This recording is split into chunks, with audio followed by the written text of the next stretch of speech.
3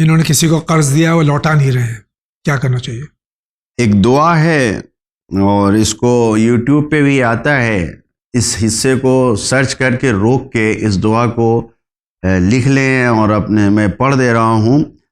ہر نماز کے بعد زیادہ زیادہ پڑھیں. ہمارے 8ویں امام حضرت علی ابن موسیٰ رضا علیہ السلام سے آنے والے نے کہا، مکارم الاخلاق میں مرحوم طبرسی نے اس روایت کو نقل کیا ہے کہ حسین ابن خالد کہتے ہیں کہ 40,000 کا قرض کسی نے مجھ سے لیا تھا، 40,000 درہم کا، اور میں مقروض تھا، اور 30,000 مجھ سے کسی نے لے رکھا تھا. میں حج میں گیا، میں نے فرزند رسول یعنی امام ہشتم سے عرض کیا، ایک رقعے پہ لکھ کے مولا نے مجھے یہ دعا دیا اور کہا کہ ہر نماز کے بعد اس کو جتنا پڑھ سکتے ہو پڑھو اور تمہارا. اور چنانچہ انہوں نے کہا میں نے کچھ ہی دن اس دعا کو پڑھا تو جنہوں نے مجھ سے لیا تھا وہ واپس کر کے گئے.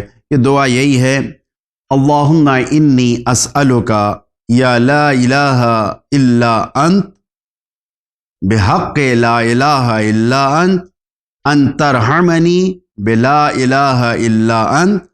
اللہم انی اسألک یا لا الہ الا انت بحق لا الہ الا انت ان ترضى عنی بلا الہ الا انت. اللہم انی اسألک یا لا الہ الا انت بحق لا الہ الا انت ان تغفر لی بلا الہ الا انت. اس دعا کو پڑھے اور اپنے قرض کی رقم و قرض کو ذکر کرے خدا کی بارگاہ میں، بہت جلد واپس مل جائے گا انشاءاللہ. بہت بہت شکریہ. اگلا سوال. السلام علیکم، میرا نام عارف حسین ہے اور میں کارگل لداخ کے رہنے والا ہوں. میرا سوال یہ ہے کہ فون کے ذریعے نکاح جائز ہے یا نہیں؟ فون کے ذریعے نکاح جائز ہے یا نہیں؟ نکاح تو ہو سکتا ہے فون پہ، کوئی مشکل نہیں ہے جی، کوئی مشکل نہیں ہے. نکاح کے شرائط میں یہ ضروری نہیں ہے کہ سامنے ہو. فون پر بھی اگر صحیح طریقے سے مذہب اہل بیت میں جو تعلیم دیا گیا ہے کہ عربی زبان میں صحیح طریقے سے اگر صیغے کو جاری کیا جا رہا ہے تو فون پہ بھی نکاح ہو سکتا ہے. بہت بہت شکریہ. اگلا سوال. سر میں بامبے، السلام علیکم، میں بامبے سے فون کر رہی ہوں. سر میں 57 ایئرس کی ہوں، لیکن ٹھنڈی کی وجہ سے تہجد کی نماز صبح میں نہیں اٹھ پا رہی ہوں. تکلیف بہت ہوتی ہے، تو کیا کرنا چاہیے، کیا کر سکتے ہیں؟ عمر تو معنی نہیں ہوتی، لیکن کمزوری اور بیماریاں یہ معنی ہو جاتی ہیں کبھی کبھی. تو صبح کی نماز کے لیے خدا نخواستہ کوئی نہیں اٹھ سکے تو کیا کرنا چاہیے؟ اگر مجبور ہے اور نہیں اٹھ پا رہا ہے، جان بوجھ کے اگر نہیں چھوڑ رہا ہے تو فوراً جیسے ہی آنکھ کھلے اٹھ کے قضا کرے. جی. لیکن کوشش کرنا چاہیے کسی کو معین کر دے کہ بھائی ہمیں اٹھا دینا، یا جو بھی ہے جس طریقے سے بھی ممکن ہو. نماز نہیں معاف کی جا سکتی، نماز نہیں چھوٹے گی.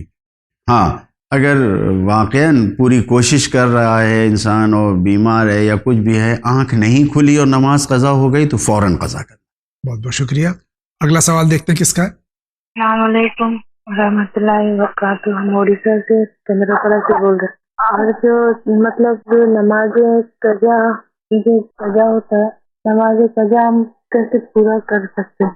بتائیے نماز قضا کو کیسے پڑھ سکتے ہیں؟ اگر میں اس سوال کو اور ذرا واضح کر دوں کہ جن کی خدا نخواستہ کسی مجبوری کے تحت نماز قضا ہو گئی ہیں وہ کیسے ادا کریں، اور اس کے ساتھ میں یہ بھی تنبیہ اور یہ ایک واعظ فرما دیجئے کہ جو اب نمازیں ہیں وہ کسی کی قضا نہ ہو. بحالت مجبوری اگر ہے الگ بات ہے، لیکن عذر شرعی عام طور سے نہیں ہوتا اس میں. بہرحال خدا نے اتنی نعمتیں دی ہیں، اگر وہ ایک مختصر سی نماز ہم سے چاہ رہا ہے تو عام انسان ہمارے اوپر احسان کرنے والے ہیں، کیا ہم اتنا حق بھی خدا کے لیے نہیں رکھتے؟ کوئی ہم پر احسان کرتا ہے تو ہم فوراً اس کا بدلہ دیتے ہیں، جواب دیتے ہیں. نماز کسی بھی حالت میں ہمیں نہیں چھوڑنا چاہیے. خدا نخواستہ کسی بھی وجہ سے اگر نمازیں قضا ہو گئی ہیں تو ہم کو جتنی یاد آئے یا تو اپنے ذہن پہ بھروسہ کریں کہ اتنی چھوٹی ہے اتنی ادا کریں، اور اگر نہیں یاد آ رہا ہے تو لکھیں بیٹھ کے، اور لکھ کے اس کو آہستہ آہستہ کر کے ادا کریں. اگر ایک دن میں آپ طاقت ہے جس میں اور 5 دن 6 دن کی ادا کر سکتے ہیں، 10 دن کی ادا کر سکتے ہیں تو ادا کریں، ورنہ ایک دن میں کم سے کم جتنی اگر ایک ہی دن کی ادا ہو رہی ہے، مثال کے طور پر صبح میں آپ نے ایک دن کی ادا کر لیا، ظہر میں ایک دن کی ادا کر لیا، مغرب میں ایک دن کی ادا کر لیا، تو ایک دن میں 3 دن کی ادا ہو جائے گی۔ نماز قضا جتنی چھوٹی ہے اتنی ادا کرنا ہے۔ کوئی ایسی نماز نہیں ہے کہ جس کو پڑھ لینے سے عمر کی نمازیں پوری ادا ہو جائیں۔ قضاء عمری کی کوئی ایسی نماز نہیں ہے۔ بہت بہت شکریہ۔ اگلا سوال دیکھتے ہیں کس کا ہے۔ السلام علیکم جی، ہم ممبئی میں رہتے ہیں۔ ہم آپ سے یہ ہے کہ رجب کا جو روزہ ہے، کوئی اگر سوال ہے کہ ہم کھلا کھول لیے دن میں تو کیا کھول سکتے ہیں سوالی روزہ؟ کہ اگر کسی کے ذمے ماہ مبارک رمضان کے روزے قضا ہیں کسی وجہ سے بھی، تو کیا وہ کسی اور مہینے میں، خاص طور سے رجب اور شعبان کے مہینے میں روزے رکھ سکتا ہے؟ اور اگر رکھ رہا ہے اور قضا کی نیت نہیں کر رہا ہے تو کیا یہ مستحب روزے رکھ سکتا ہے؟ دیکھیے، جب تک واجب روزہ انسان کے ذمے ہے تو وہ مستحب و سنت روزہ نہیں رکھ سکتا۔ جی، لہٰذا پہلے واجب کو ادا کریں، پھر سنت اور مستحب کی طرف جائیں۔ اور جی، ساتھ میں یہ خیال رہے کہ اگر کسی نے سنت روزہ رکھا ہے، مثال کے طور پر ہم روزہ رکھ کے یہاں آئے پروگرام میں ابھی، اور میرا روزہ تھا، زوال کا وقت بھی گزر گیا، میرا مستحبی سنتی روزہ۔ اب اگر کسی نے میرے سامنے میری پذیرائی کرتے ہوئے اور میری طرف کوئی چیز پیش کیا، تو یہاں ہمیں اعلان کرنے کی ضرورت نہیں کہ ہم روزہ ہیں۔ ہم اعلان نہ کریں، خاموشی سے اپنے روزے کو افطار کر لیں کہ سنت ہے، کیونکہ ثواب دینے والا خداوند عالم ہے، اور ہم سے ہمارے ائمہ معصومین نے یہ کہا ہے کہ جتنا ثواب تمہیں روزے کا ملے گا مکمل کرنے پہ، کسی مومن کی دعوت کو قبول کرنے پہ بھی اتنا ہی ثواب ملے گا۔ لہٰذا سنت روزہ، مستحبی روزہ، یہاں تک کہ اذان ہونے میں 5 منٹ 10 منٹ باقی ہے تو بھی اگر کوئی کھلوا رہا ہے تو اس ثواب سے سامنے والے کو محروم نہیں کرنا چاہیے، افطار کر لیں، بتانے کی بھی ضرورت نہیں ہے۔ اب اگر کسی مومن کو معلوم ہو گیا کہ ہم روزے سے ہیں اور سنتی روزہ ہے، اب وہ روزہ کھلوانا چاہ رہا ہے تو اس میں کوئی حرج نہیں ہے، آپ روزہ کھول سکتے ہیں، روزے کا ثواب آپ کو بھی ملے گا اور اس کو بھی افطار کرانے کا ثواب ملے گا۔ بہت شکریہ۔ اگلا سوال۔ السلام علیکم، میرا نام تمنا ہے، میں ممرہ سے بول رہی ہوں۔ رسول خدا کے جو صحابی تھے جابر ابن عبداللہ، ان کی ایج اس ٹائم کتنی تھی؟ اور جب وہی صحابی جب امام محمد باقر علیہ السلام کے صحابی بنے، جب ان کی ایج کیا تھی؟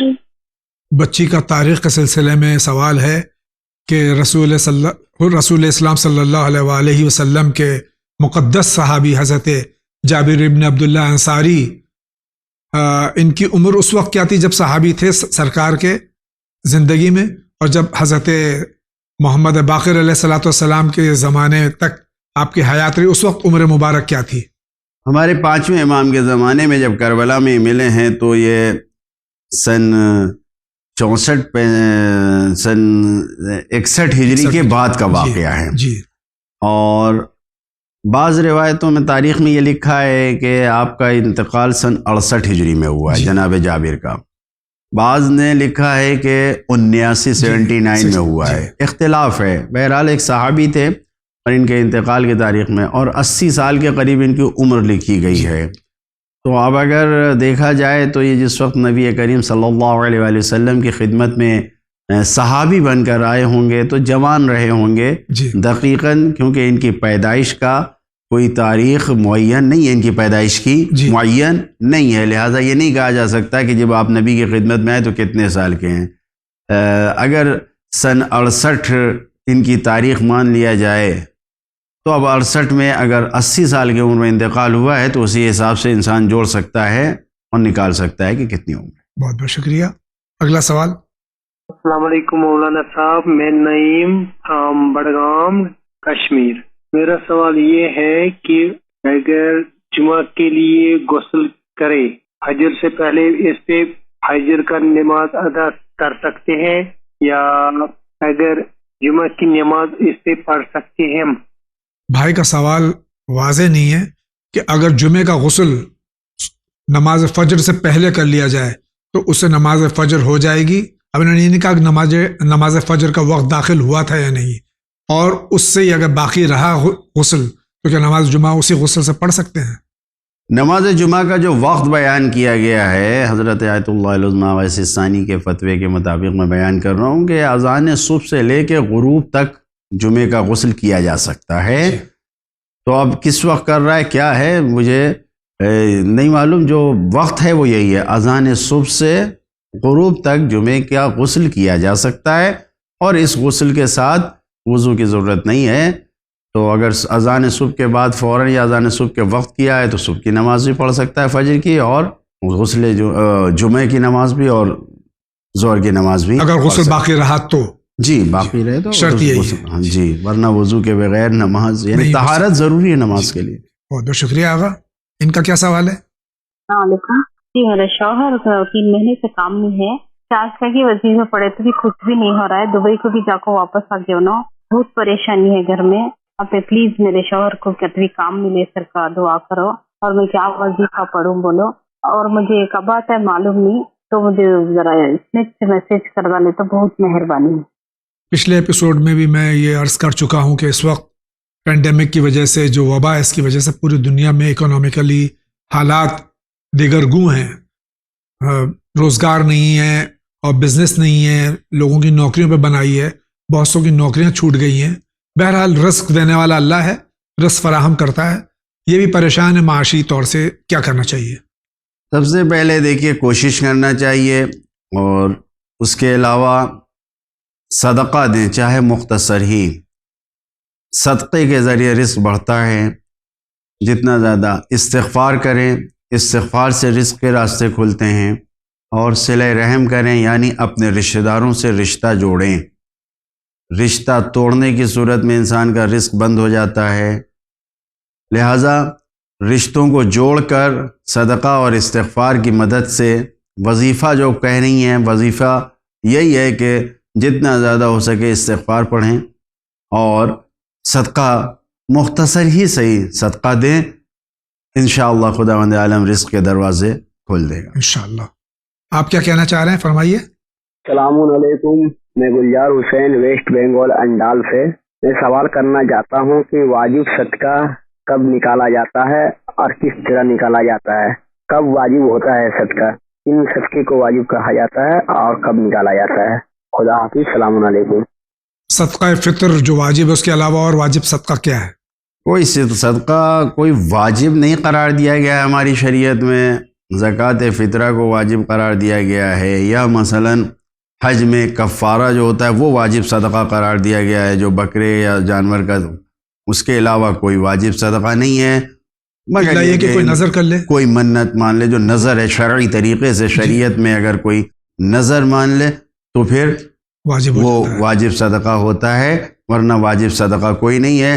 باقی جو ہم صدقات نکالتے ہیں اپنی سلامتی کے لیے، اپنے زمانے کے امام کی سلامتی کے لیے، یا کسی مریض کی شفا کے لیے، یہ سب واجب صدقے نہیں ہیں، اور یہ کسی کو بھی دیا جا سکتا ہے، جو بھی مستحق ہے اسے عطا کیا جا سکتا ہے. بہت بہت شکریہ آغا. اگلا سوال لیتے ہیں. میں دلی سے بات کر رہا ہوں، اور مجھے یہ پوچھنا ہے کہ میری ایک بیٹی لگ بھگ 5-5.5 سال کی ہے، اور ہر وقت بے چین رہتی ہے، بہت پریشان رہتی ہے، اور شیطانی بہت زیادہ کرتی ہے، بہت زیادہ، اور وہ بات سنتی نہیں ہے. تو مولانا صاحب سے میں پوچھنا چاہوں گی تو دعائیں وغیرہ کچھ بتا دیں اس کے لیے.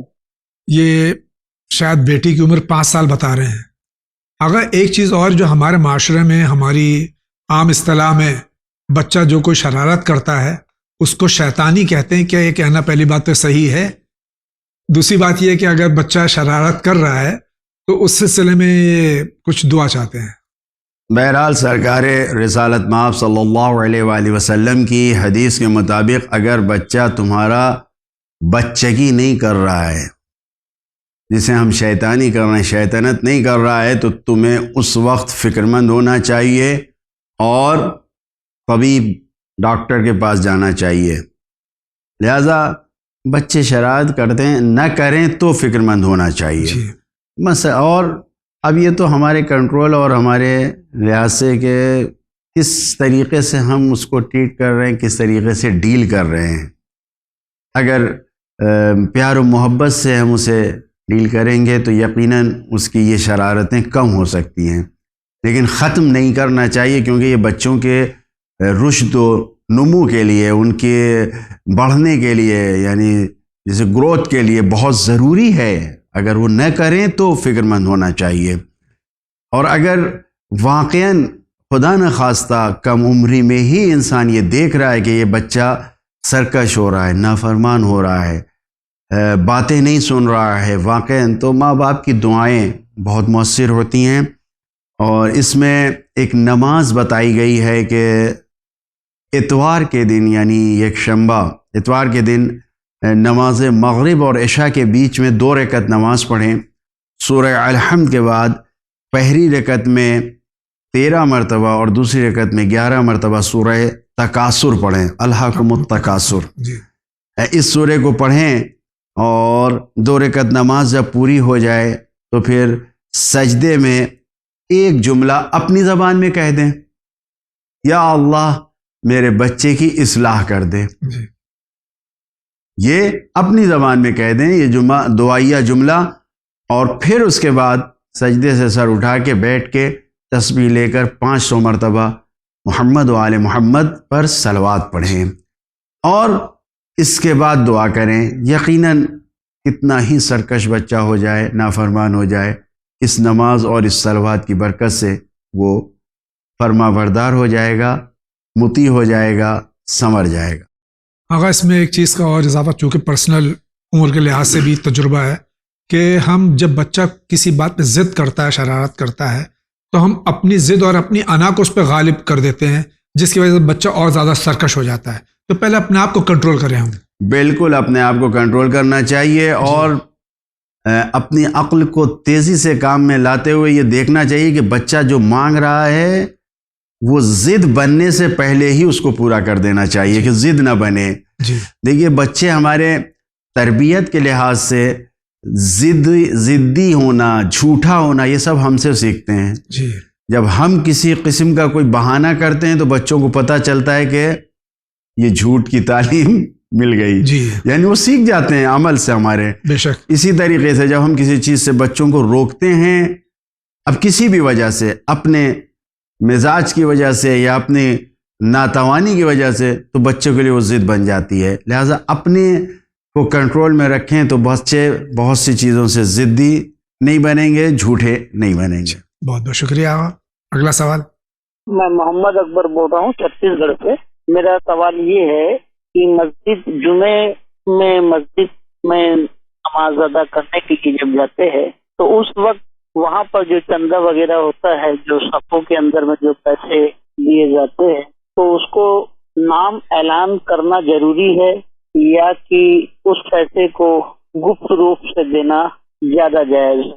لوگ باغ چندہ 1000، 500، 200، 50 جو بھی دیتے ہیں تو اعلان کرتے ہیں اور اپنا نام ظاہر کرتے ہیں. تو میں جاننا چاہتا ہوں کہ یہ کہاں تک صحیح ہے، دینا اور نام ظاہر کرنا؟ یہ مجھے بتائیے، مسئلے کو سمجھائیں. جی. کبھی ڈونیشن اعلانیہ کرنا صحیح ہوتا ہے، کبھی چھپ کے کرنا. یہ جو فرما رہے یہاں کیا شرط ہے؟ بہتر یہ ہے کہ انسان خاموشی سے صدقہ دے. جی. اگر انسان دکھا کے بھی دے رہا ہے تو صدقہ سر یہ کہا گیا ہے کہ اس طریقے سے دے کہ دائنے ہاتھ سے دے رہا ہے تو بائیں ہاتھ کو خبر نہ ہو. جی. اور اگر اعلان بھی کر رہا ہے تو نیت دکھانے کی نہیں ہونی چاہیے، ریاکاری کی نہیں ہونی چاہیے، صرف نیت یہ ہونی چاہیے کہ تشویق ہو، دوسرے لوگوں کو شوق ہو. جی. ان کو ابھارنے کے لیے دکھا کے دے، ورنہ خاموشی سے صدقہ دینا بہتر ہے. اب اگر کسی نے اعلان کروا دیا، 1000 روپے دے کے اعلان کیا، فلاں نے مثلا یہ اپنا نام کہہ کے اعلان کروا دیا، تو اجر ملے گا اتنا ہی جتنا اس نے کیا ہے، یعنی وہ اعلان کے لیے اس نے دیا تھا اتنا ہی ثواب ملا. اب خدا کے پاس اس کا کوئی اجر نہیں ہے.